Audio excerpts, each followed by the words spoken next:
जय गणेश गिरिजा सुवन मंगल करन कृपाल। दीनन के दुख दूर करी जय हो गिरिजा लाल। आइए श्री गजानन जी महाराज के चरणों में वंदन करते हुए कहना है।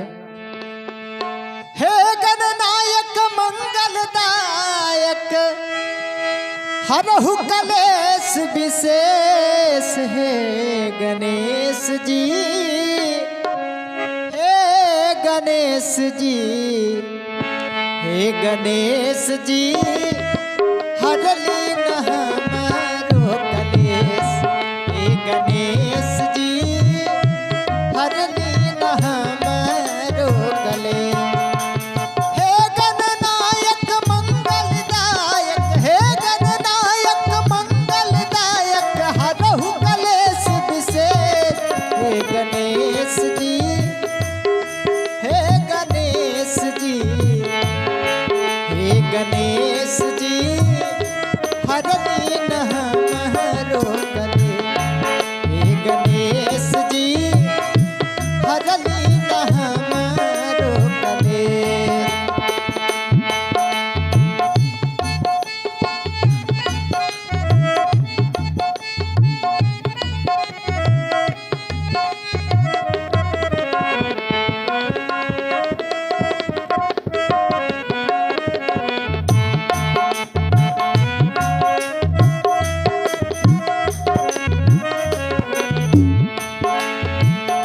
बुद्धि के हीन बानी लुर ना सहूर बा।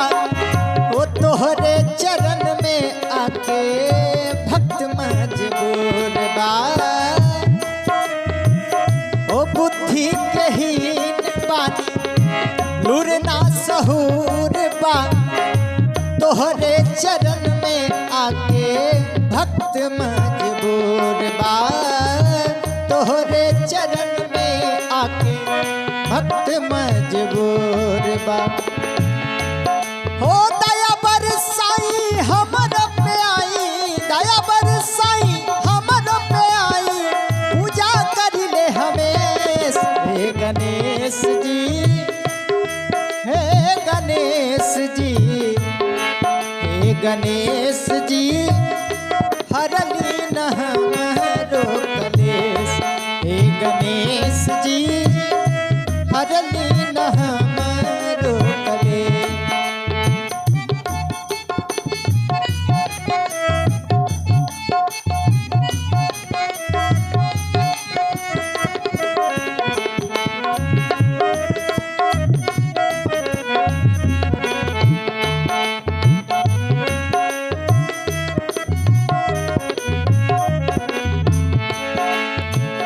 सुखदाता रउआ दुख के हरैया। भक्त पुकारे आके पार करनैया। भक्त पुकारे आके पार करनैया। ओ सुख के दाता रउआ दुख के हरैया। भक्त पुकारे आके पार करी नैया। भक्त पुकारे आके पार कर नैया। होखी न सहिया परतन पैया, हो न सहैया परतन पैया। इहै अरज बापेश। हे गणेश जी, हे गणेश जी, हे गणेश जी हरली हमारो कलेश। हे गणेश जी हरली हमारो कलेश।